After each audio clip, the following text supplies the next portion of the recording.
The night my parents tried to take $92,000 from me, I hugged my mother, said goodnight, and went upstairs to listen to my father fail to crack a password he was never going to crack. It took him 3 attempts and 12 minutes. The account had been locked for 5 weeks. My name is Sterling Chapman, 29 years old. I'm an associate attorney at a civil litigation firm on Park Avenue South in Manhattan. I graduated from Columbia Law School in May 2020, debt-free, with a class rank in the top 12% and a job offer I accepted before my diploma was printed. I did not get there easily. I got there because my grandmother, a woman named Ruth Chapman, had the foresight to open a custodial education account in my name in 1998, when I was 2 years old, fund it steadily over 15 years, and die in 2014, having left me a gift letter signed and notarized that designated every cent of that account, $92,315.83 at the time I accessed it, for my higher education. My parents were the custodians of that account.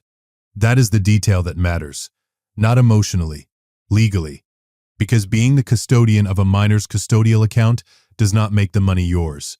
It makes you the manager. The beneficiary, in this case me, retains the equitable ownership of the funds. Under IRS Publication 970 and the Uniform Transfers to Minors Act, a custodian who withdraws funds for purposes other than the direct benefit of the named minor commits a taxable event and exposes themselves to penalties, back taxes, and potential legal liability. I know this now. I learned it at Columbia. But the reason I know it matters is because of a Sunday evening in September 2017, the night my parents sat me down at the dinner table in Stamford, Connecticut, and told me that my future had been reclassified as a family asset. Let me tell you what happened. All of it. It was Sunday, September 24th, 2017. I had been at Columbia Law for 3 weeks. 3 weeks in, and I was already understanding that law school was not the kind of thing you drifted through. It was the kind of thing that consumed you. The caseload, the Socratic method, the permanent low-grade anxiety of being surrounded by people who all appeared to know exactly what they were doing while you were quietly wondering whether you had made the right decision. I was adjusting. I was managing. I was 3 weeks into the most demanding thing I had ever done. That morning, my mother called. "Can you come home for dinner tonight? We need to talk about something important. Your sister will be here too." I drove 2 hours and 18 minutes from Manhattan back to Stamford, on I-95 in my Honda Accord with a navy blue folder on the passenger seat. The folder was not an accident. I will explain it shortly. But first, what I found when I arrived. My parents' house in the Cove neighborhood of Stamford sat on a quiet residential street lined with oaks that were turning in late September. I pulled into the driveway at 4:15 p.m. My sister Ashley's silver Camry was already there, parked at the angle she always parked, slightly crooked like she'd stopped paying attention 6 feet before she finished the job. Inside, Ashley was on the sofa with red eyes. My mother was in the kitchen making pot roast, Ashley's favorite, not mine. My father was not in his usual chair in the living room. Something was arranged. Something had been prepared for me. Dinner started at 6:30. The conversation was surface level and forced. The weather, my first weeks at school, nothing real. At 6:42, I noticed Ashley's engagement ring was gone. She'd been engaged since March. At 7:03, my father set down his napkin. "Ashley is 5 months pregnant," he said. "Derek lost his job. The wedding is postponed. She needs help." A pause. The kind of pause that comes before the thing you actually drove 2 hours to hear. "We've decided to transfer your education fund to Ashley. The fund your grandmother left. $92,000. That'll cover Ashley's medical costs, help her get on her feet, set up the nursery." My father said it with the measured delivery of a man who had rehearsed it. "You're already at Columbia. You can take loans like everyone else." Columbia Law tuition was $65,874 per year in 2017. He knew that number. He'd looked it up. He knew what he was asking me to absorb. He'd done the math and concluded that my future was a reasonable price to pay for someone else's present. My mother came in right behind him, the rationalization arriving fast, like it had been queued up. "Sweetheart, you've always been so capable. Ashley can't work right now. She's pregnant. But you have options. Loans, part-time work. It builds character. This is what family does. Ashley was crying on the other side of the table. I'm so sorry, Sterling. I didn't ask for this. She didn't refuse it either.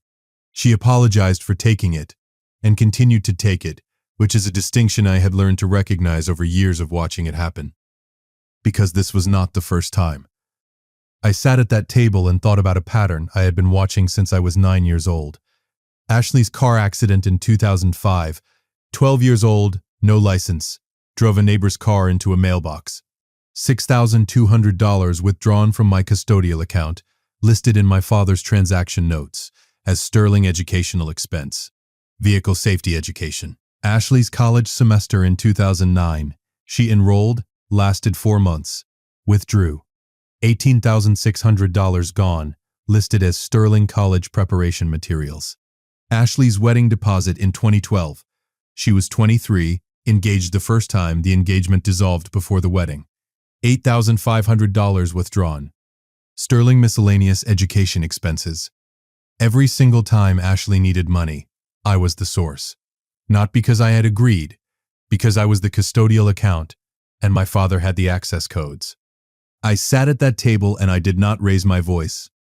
I did not argue. I did not produce the Navy folder. Not yet. I said one word. Okay. They looked at each other with the relief of people who had prepared for resistance and were pleasantly surprised by its absence. My mother stood up and hugged me. A real hug. Warm. The kind that used to mean safety. She smelled like White Diamond's perfume, the same one she'd worn since 1998. She whispered, "I love you, Sterling." "I love you too, Mom," I said. And here is the thing that nobody understood that night. I meant it. I loved my parents. I still do, in the complicated way that you can love someone and understand, simultaneously, exactly what they are capable of doing to you. I climbed the 14 stairs to my old bedroom. Each one creaked exactly as it had since I was 12. I went inside. I locked the door. The click of that lock was the most satisfying sound I had produced all evening. I sat on the edge of the bed with my phone in my lap and my laptop open on the desk. Downstairs, I could hear plates being cleared. My mother's soft voice, Ashley murmuring about the baby. I opened the Fidelity app. Balance, $92,315.83.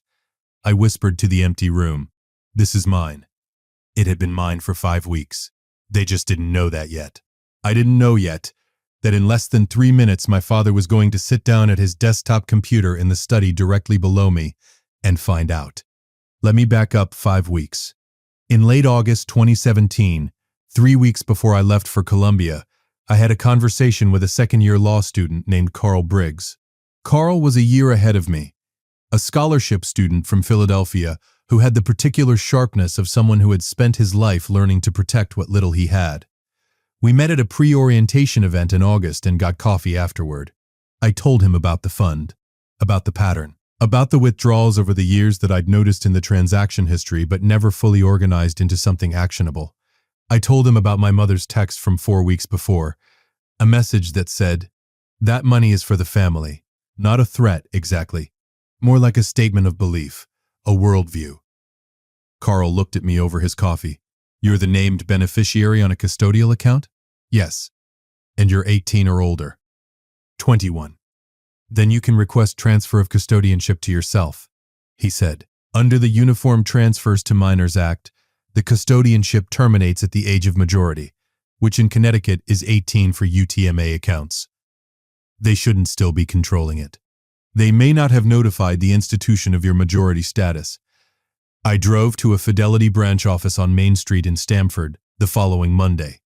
I brought my ID, my social security card, and a copy of my grandmother's gift letter, the original notarized, signed by Ruth Chapman in June 2002. I explained the situation to a representative named Ms. Ortega who pulled the account, reviewed my documentation, and confirmed the custodianship should have terminated at 18. I was 21. I was 3 years overdue for sole control. Miss Ortega completed the custodianship transfer that afternoon. I set a new password. I set up security alerts Any login attempt from an unrecognized device would trigger an immediate push notification to my phone. I set the account recovery email to an address my parents had never seen.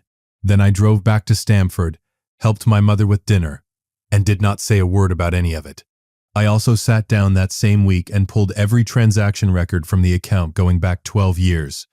I printed them, I organized them chronologically, I cross-referenced each withdrawal against what I knew about the family timeline. What I found was worse than I expected.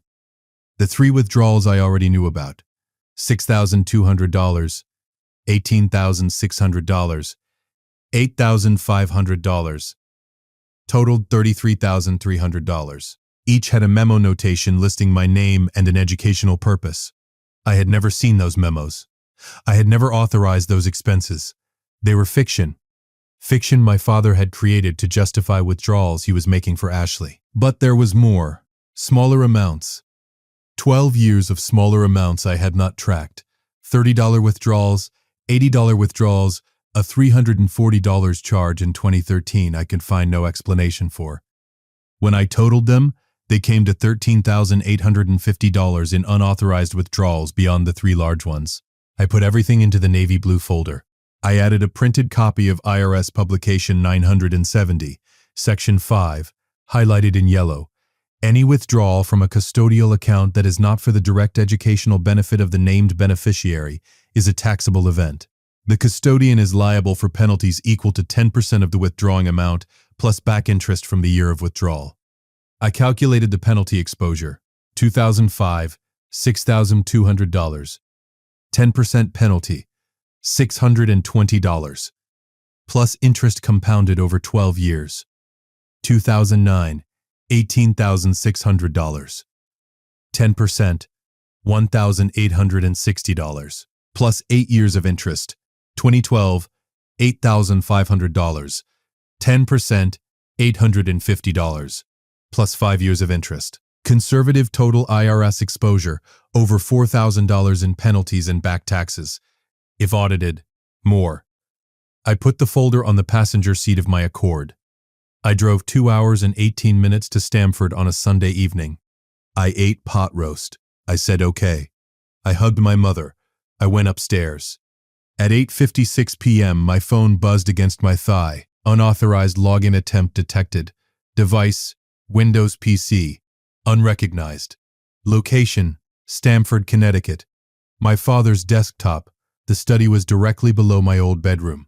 I could hear, through the floorboards, the faint tap of keyboard keys. Slow at first, confident, then faster, then frustrated. My mother's voice, muffled. "What's wrong, Vincent?" Password's not working. I sat in the dark and did not move. The second alert came at 8 hours 57 minutes and 41 seconds. Failed login attempt. Incorrect password. 1 attempt remaining. The tapping stopped. The chair scraped back. Footsteps heavy, toward the stairs. They stopped halfway up. A pause. Then he came back down. More typing. Slower this time, deliberate. At 8 hours 59 minutes and 28 seconds, the final alert. Security lockout activated. Account access restricted. For 24 hours. 12 seconds of silence. Then, clearly, through the floor, it locked me out. "What do you mean?" "The account. It says the password's been changed." A longer silence. Then, louder, the voice that had delivered the dinner table verdict 2 hours ago. My father's voice, stripped of its rehearsed calm. "Sterling." I stood up. I picked up the navy folder from the desk. I walked to the door, unlocked it, and stood at the top of the stairs. My father was at the bottom. My mother was in the hallway behind him. Ashley was in the living room doorway, hand on her stomach, eyes wide. "Something you need?" I said. My father stared up at me. He was doing the calculation, trying to understand how his son had smiled at the dinner table and said okay while the money was already gone. "The account is in my name," I said. "Has been since late August. The custodianship should have transferred at 18. I'm 21. I requested the correction through Fidelity." Silence. "You planned this," my mother said.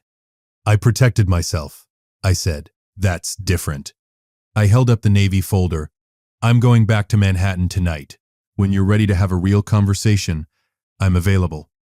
But I'm not available for another withdrawal. I walked down the stairs, past my father, through the hallway, and out the front door. Ashley's silver Camry was still in the driveway, still parked crooked. I drove back to Manhattan. The folder was on the passenger seat. The account was locked. The night air through the window was cool and clean, the way September in Connecticut always feels when the leaves are starting to turn. I didn't know it yet, but the most important part of this story was still 8 years away. If you've been listening for a while and want accounts like this to keep coming, it really helps if you hit that like button and subscribe. 97% of people never do. But it's what keeps this whole thing running. So, thank you. 8 years is a long time to build something. I graduated from Columbia Law in May 2020, debt-free, because I had the $92,315.83 my grandmother intended for exactly that purpose. I joined my current firm in June 2020. I made associate in 2022. I had an apartment in Murray Hill, a savings account I managed with the precision of someone who has understood since age 21 that financial documentation is not a bureaucratic chore. It is self-defense. My relationship with my parents in those 8 years was what I would describe as functional distance. Holiday calls, the occasional dinner when I was in Stamford, civil exchanges that stayed on the surface because neither side had decided what the honest version of the relationship looked like. My father and I did not discuss the account. My mother did not mention it. Ashley and I exchanged birthday texts and occasional updates about her daughter Emma, who had been born in February 2018. Healthy, loud, with Ashley's eyes and Derek's stubbornness, which I mean descriptively, not critically. The confrontation I had been carrying in the folder for 8 years came in December 2025. My mother called on a Tuesday evening. Her voice had the quality it gets when she is carrying something she has finally decided to set down. "Your father and I want to see you," she said. "There are things we should have said a long time ago." We met at a coffee shop on Atlantic Street in Stamford on a Saturday morning, a place called The Anchor, warm and small, the kind of cafe that fills up with locals on weekend mornings. My parents arrived first. My father looked older, not dramatically, just the honest accumulation of 8 years. My mother's hair had gone mostly silver. They were already seated when I walked in, and they had chosen a corner table, away from the foot traffic. I sat down. I put the Navy folder on the table. My father looked at it. "You kept that," he said. The conversation started with my mother. She did not use the managed warmth of 8 years ago. She used something rawer and less rehearsed. "We were wrong. We've known it for years and we've been too proud to say it." My father was quiet for a moment. Then, "Your grandmother left that for you. We had no right to threaten it. What we did with Ashley's expenses before that, we told ourselves it was for the family, but we were pulling from your account and calling it yours. That was wrong." I looked at him. "The 3 withdrawals you knew about come to $33,000, I said, "but I pulled the full transaction history in 2017.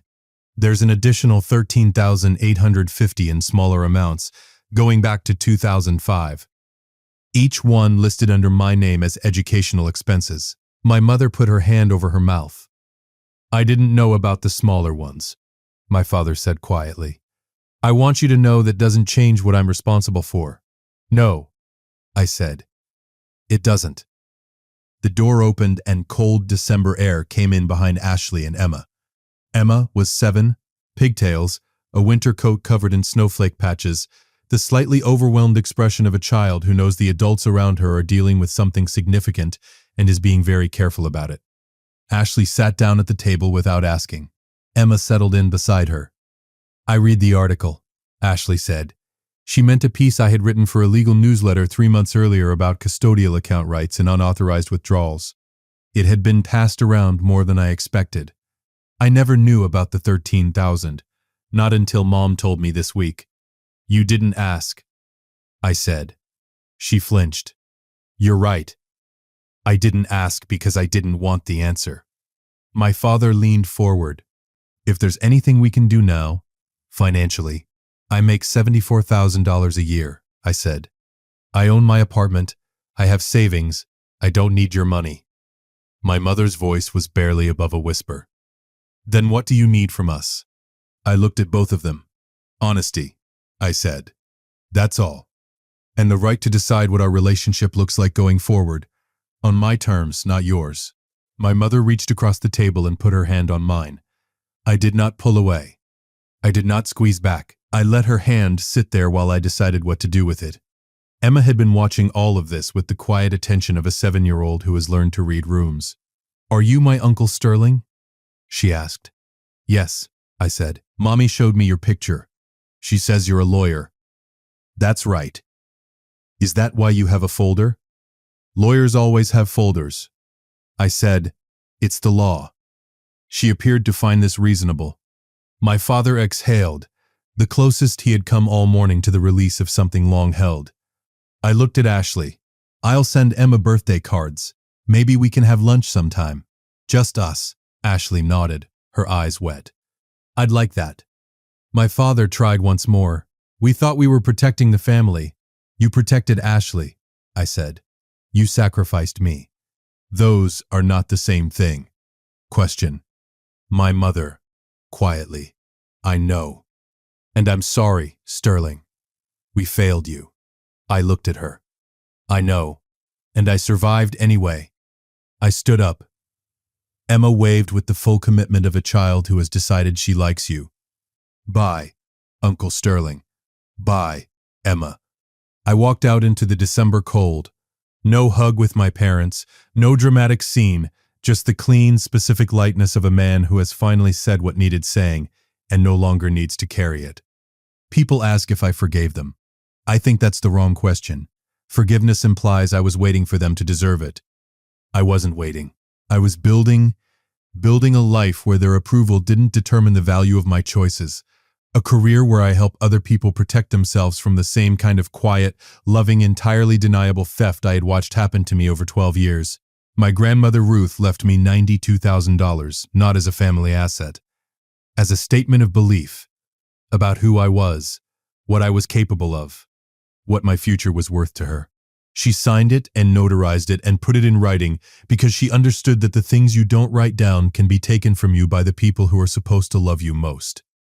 I used every cent exactly the way she intended. I graduated debt-free. I passed the bar. I built a career. The framed gift letter is on the wall of my office now. When a new client sits across from me, usually a son or a daughter looking ashamed, saying maybe I'm being selfish, I point to it. Your grandmother wrote it down. That's the law. Not guilt, not emergency, not love that's been weaponized. They nod. And then we go to work. The navy blue folder is in my desk drawer. 2 inches thick. Complete. Being the capable one doesn't make you disposable. It makes you powerful. If you know your rights, document everything, and are willing to stand alone when everyone around you says to sacrifice.